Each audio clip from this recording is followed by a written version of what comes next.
As she sat watching the world go by, something caught her eye. It wasn't so much its color or shape, but the way it was moving. She squinted to see if she could better understand what it was and where it was going, but it didn't help. As she continued to stare into the distance, she didn't understand why this uneasiness was building inside her body. Listen to me. Some of you are tired. Some of you are wrestling with doubt.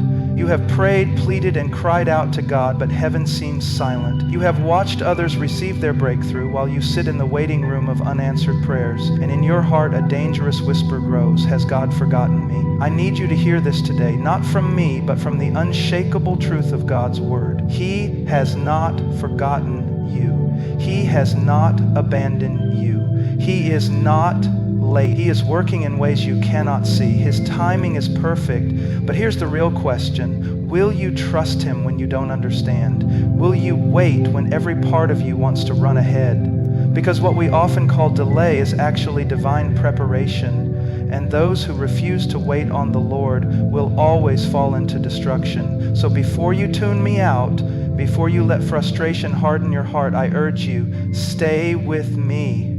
Because what you are about to hear is not my opinion. It is the eternal truth of the living God. And if you receive it, if you truly grasp it, it will change everything. Listen to me, we are so quick to question God when we don't understand his timing. We measure our lives by clocks and calendars, by deadlines and expectations. And when God doesn't move according to our schedule, we assume something is wrong.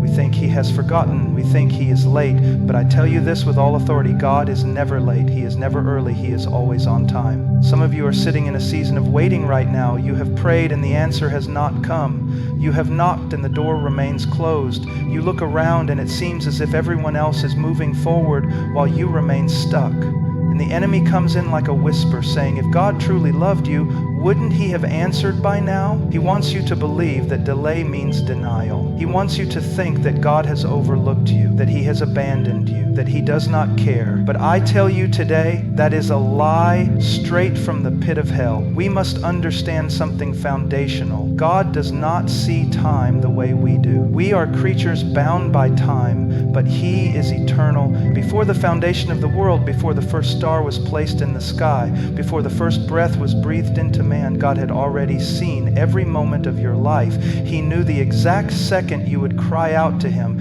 and he already knew the perfect time to answer. You cannot rush him, you cannot force him, and you cannot control him. The problem is not with God's timing, the problem is with our hearts. We want immediate answers because we do not fully trust him. We say we believe, but when we are forced to wait, when he does not respond the way we expect, our faith wavers. But let me ask you something. If you could see the whole picture, would you even need faith? If you knew exactly how and when every prayer would be answered, where would trust come in? Faith is not believing when the answer is obvious. Faith is believing when nothing makes sense. Some of you are in a trial right now and you're begging God to deliver you, and you are wondering why he has not stepped in, why he has not stopped the suffering, why he has not answered your cry. But have you considered this? What if his delay is not punishment, but preparation? What if he is doing something in you during this season that could not be accomplished any other way? Look at Joseph. As a young man, he had a dream, a vision from God that one day he would be in a position of great authority. But what happened next? He was betrayed by his own brothers, sold into slavery, falsely accused, thrown into prison. Years passed, years of suffering, years of waiting. Can you imagine how he must have felt? Do you not think he cried out to God, "How long, O Lord?"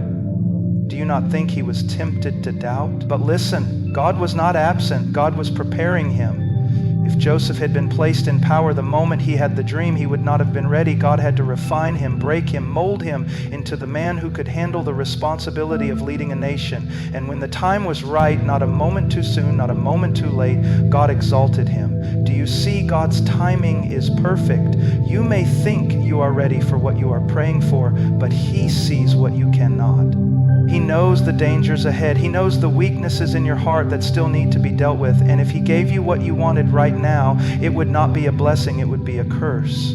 Sometimes God delays not to withhold, but to protect. And what about Lazarus? Mary and Martha sent word to Jesus that their brother was dying. They had seen Jesus heal others. They knew his power, and yet he did not come. He waited, and Lazarus died. Can you imagine their heartbreak? They had done everything right. They called on Jesus, they believed in him, they trusted him, and yet he did not come when they needed him most. From their perspective, he was late, but from God's perspective, he was right on time. Because Jesus did not just want to heal Lazarus, he wanted to raise him from the dead. Had he come earlier, they would have seen a healing. But by waiting, they saw the glory of God in a way they never could have imagined. I wonder how many of you are in that place right now. You have prayed, and instead of getting better, things have gotten worse. Instead of deliverance, you are facing what seems like death, of a dream, of a promise, of hope. And you are saying, Lord, if you had only come sooner. But listen, God has not forgotten you. He is not late. He is not ignoring you. He is simply writing a greater story than the one you had in mind. But you must trust him. You must not give up. The greatest danger in waiting is not that God will fail, but that you will stop believing before the breakthrough comes. The Israelites wandered in the wilderness for 40 years, not because God was slow, but because their unbelief kept them from stepping into his promise. Some of you are prolonging your own season of waiting because instead of trusting, you are complaining. Instead of believing, you are doubting. Instead of worshiping, you are worrying. But you cannot rush God and you cannot manipulate him. You can only trust him. Some of you need to surrender today. You need to lay down your timelines, your expectations, your frustrations, and say, Lord, I don't understand, but I trust you. I cannot see the way, but I know you are leading me. I will wait not with fear, but with faith. And when the time is right, when the preparation is complete, when the testing has refined you, when the moment ordained in eternity arrives, God will move. And you will see that he was never late, he was never distant, he was never unconcerned. He was working all along. But until then, wait. As she sat watching the world go by, something caught her eye. It wasn't so much its color or shape, but the way it was moving. She squinted to see if she could better understand what it was and where it was going, but it didn't help. As she continued to stare into the distance, she didn't understand why this uneasiness was building inside her body. Listen to me, there is a danger that few people speak about today, but it is one of the greatest threats to your walk with God. It is not always obvious. It doesn't come wrapped in scandal or blatant rebellion. No, this danger is far more subtle. It disguises itself as desperation, as urgency, as a need for control. And if you are not careful, it will lead you away from God's will and straight into destruction. It is the danger of impatience. Some of you are standing at a crossroads right now. You have been waiting on God, but you are growing restless. You feel like he is taking too long. The prayers have been prayed, the fasting has been done, and yet nothing has changed. And in your heart, a dangerous thought begins to grow. Maybe I need to do something. Maybe I need to take matters into my own hands. Maybe God needs a little help, but hear me. God does not need your help. He needs your trust. How many times have we seen this pattern throughout Scripture? Men and women who believed in God, who trusted him, until the waiting became unbearable, and in their impatience, they took action. And the result was always disaster. Look at Abraham and Sarah. God had given them a promise, a son. Not just any son, but one through whom nations would be born. They believed him, they rejoiced, but then the waiting began. A year passed, then 5, then 10, and still there was no child. Can you imagine the struggle in their hearts? Can you hear the whispers of doubt? Did we misunderstand God? Did we mishear his promise? And then, one day, the idea came, maybe we need to help God. Maybe we need to take action. And so Sarah told Abraham to take her servant Hagar and have a child with her. And Abraham, instead of standing firm on God's promise, instead of leading with faith, gave in, and Ishmael was born. And from that moment forward, conflict and sorrow followed. Do you see? The problem was never that God's promise had failed. The problem was that they refused to wait. Some of you are in that very place right now. God has spoken a word over your life. He has placed something deep in your spirit. But because you do not see it happening, because the waiting is painful, you are considering taking a shortcut. You are reasoning in your heart, maybe I just need to make it happen. Maybe I need to force this opportunity. Maybe I need to compromise just a little to get where I know I'm supposed to be. But listen, any blessing obtained through compromise is not a blessing at all. It is a trap.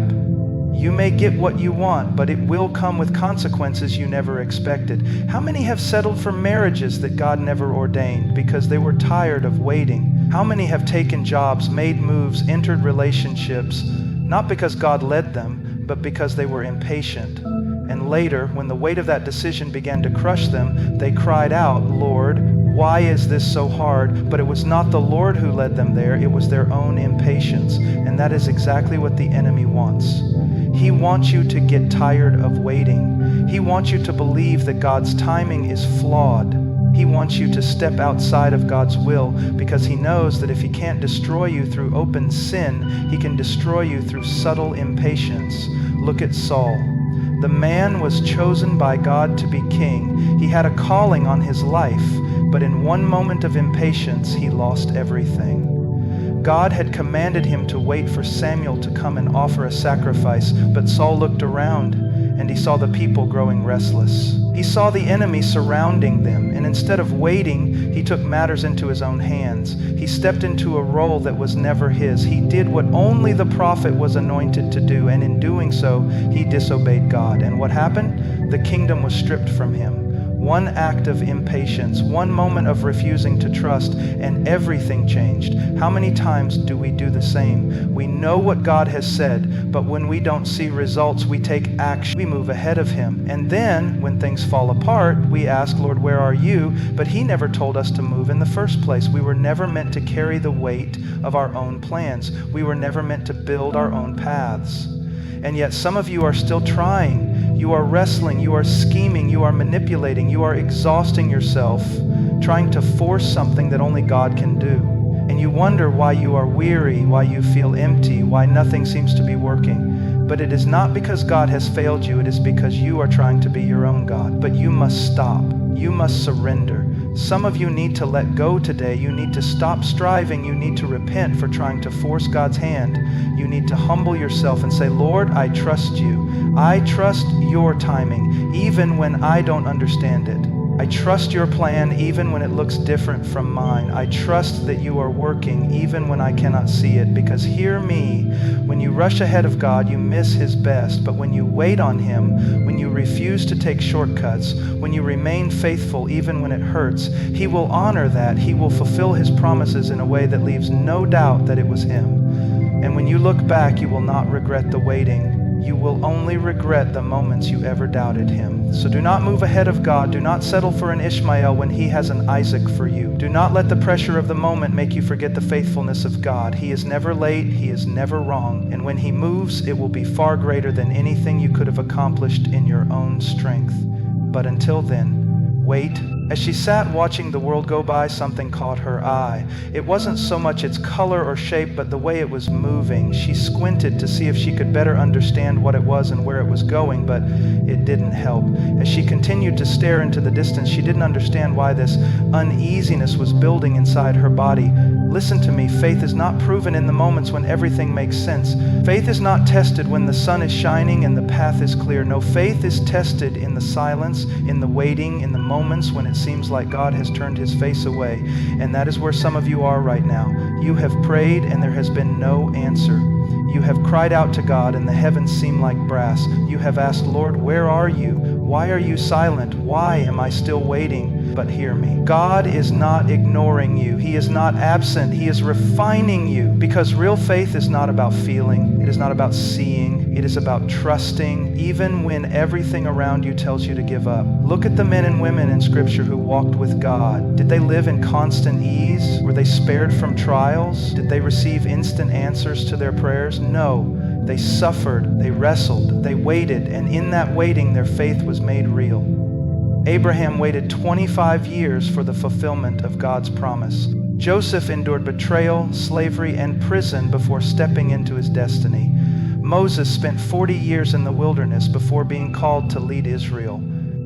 David was anointed king as a boy, but spent years running for his life before he ever sat on the throne. And what about Jesus? Even he, the Son of God, spent 30 years in obscurity before beginning his ministry. Do you think that was wasted time? Do you think God had forgotten? No, God was preparing them. And if you are in a season of waiting right now, if you are being tested in the silence, if you are struggling to hold on, let me tell you, this is not punishment, this is refinement. This is where God takes your faith from being something you talk about to something that is unshakable. Some of you need to hear this today. Delayed answers are not denied answers. Just because God has not moved yet does not mean he will not. Just because the miracle has not come does not mean it is not on its way. But what will you do in the waiting? Will you trust him? Will you hold on? Or will you do what so many before you have done? Grow bitter, grow impatient, grow weary, and walk away. The Israelites had a promise from God. A land flowing with milk and honey, a place of blessing and rest. But when the journey became long, when the waiting became difficult, what did they do? They grumbled, they doubted, they turned their hearts away. And because of that, an entire generation died in the wilderness, not because God's promise had failed, but because their faith had. Do you see? The waiting season is not about whether God will keep his word. It is about whether you will keep your faith. Some of you are on the verge of missing what God has for you. You are standing right on the edge of breakthrough, but because you don't see it yet, you are ready to quit. But let me ask you, what if you are only one day away? What if God is testing you, seeing if you will remain faithful just a little longer? What if your answer is closer than you think, but you give up too soon? The enemy would love nothing more than to steal your faith in this season. He knows he cannot stop God's plan, so he will try to stop you from believing in it. He will whisper lies. It's never going to happen. God has forgotten you. You are wasting your time. But those are the same lies he has been speaking for thousands of years, and they are just as false now as they were then, because my God is faithful. He does not forget. He does not abandon. He does not fail. Some of you are looking at your circumstances and you are saying, I don't see how this can change. But that is because you are looking with human eyes. You are measuring God's ability by your understanding. But listen to me. Faith is not about seeing the way. Faith is about trusting the one who leads the way. Peter walked on water. A fisherman, an ordinary man, stepped out of the boat and did the impossible. But the moment he took his eyes off Jesus, the moment he looked at the waves, he began to sink. Some of you are sinking right now, not because God has failed you, but because you have taken your eyes off him. You are focused on the waves, on the wind, on the circumstances, and you are doubting the one who called you to step out in the first place. But listen, God is not asking you to understand. He is asking you to trust. Faith is tested in the waiting. It is proven in the fire. It is refined in the silence. And the ones who endure, the ones who refuse to let go, the ones who say, Lord, even if I don't see it, I will trust you, those are the ones who see his glory. Those are the ones who stand firm when everything else is shaken. Those are the ones who walk in victory. You may not see it now, you may not feel it, but I promise you this, if you hold on, if you refuse to let go, if you trust him, even when everything in you wants to quit, you will see the faithfulness of God. But until then, wait.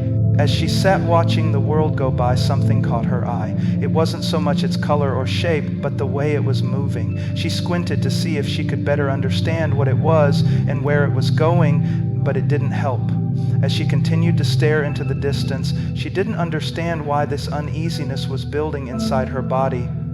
Listen to me. There will come a moment, if it hasn't already, when you will look back on this season of waiting, on this season of struggle, and you will see what God was doing all along. You will see that every delay had a purpose, that every closed door was for your good, that every unanswered prayer was God leading you towards something far greater than you ever imagined. And in that moment, you will understand that he was never late. He was never absent. He was never indifferent to your suffering. But right now, in this moment, you can't see it yet. Right now, the enemy wants to convince you that the silence means God is ignoring you, that the delay means God has forgotten, that because things aren't happening in the way you expected, you are alone. But that is a lie. Because if you are a child of God, you are never alone. You are never unseen. You are never without his hand guiding you. Some of you are on the verge of breakthrough, but you are growing weary. You are looking at the situation around you, and you are starting to wonder if waiting on God is really worth it. you have begun to doubt whether he really has a plan, whether he really cares, whether he is really working. But let me tell you something. Just because you can't see it doesn't mean he's not moving. Do you remember Elijah, the prophet of God, a man who had seen miracles, a man who had called fire down from heaven? He was waiting for rain. God had promised it, and so he prayed, and then he sent his servant to look at the sky. And what did the servant see? Nothing. Elijah prayed again. He sent his servant again, and still nothing.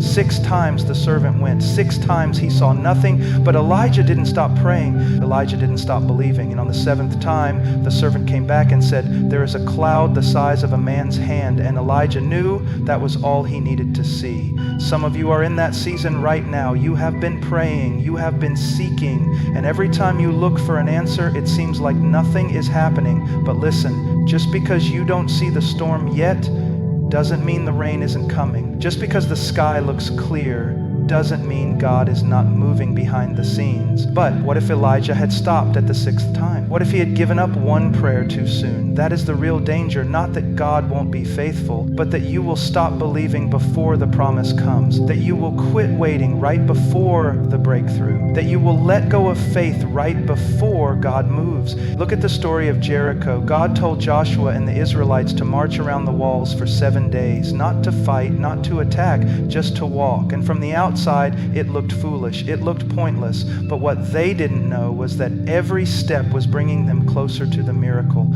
Every lap around that city was weakening what they couldn't see. And on the 7th day, when they shouted, the walls collapsed. What if they had stopped on the 6th? Some of you are right there. You are on the verge of seeing the walls fall, but you are growing tired. You have been walking in circles. You have been waiting. You have been faithful, and the enemy is whispering, nothing is changing, nothing is happening. You should just give up. But you must hold on, because the moment God moves, everything changes, and when it happens, you will look back and understand. You will see why it had to take so long. You will see why the door was closed. You will see why he didn't answer when you wanted him to. And in that moment, you won't regret the waiting. You won't regret trusting him. You won't regret refusing to take shortcuts. But what you would regret is if you had let go too soon. If you had stopped believing right before the promise was fulfilled. If you had walked away before God finished what he started. That is why the enemy fights you so hard in the waiting. He knows he cannot stop God. He knows he has no power to cancel what God has planned for you. So instead, he tries to convince you to stop waiting, to take matters into your own hands, to settle for less. But hear me, God does not need you to rush ahead. He needs you to trust him. He needs you to believe that he is still good even when things don't go the way you planned. He needs you to stay the course even when it feels pointless. Because when the moment comes, when the rain finally falls, when the walls finally collapse, when the breakthrough finally arrives, you will see it. And you will know without a doubt that it was God, that it was his hand, that it was his perfect timing. And you will stand there in the place of fulfillment, and you will look back on this season, the waiting, the frustration, the moments of doubt, and you will say, I almost gave up. But now I see God was faithful all along. But until then, wait.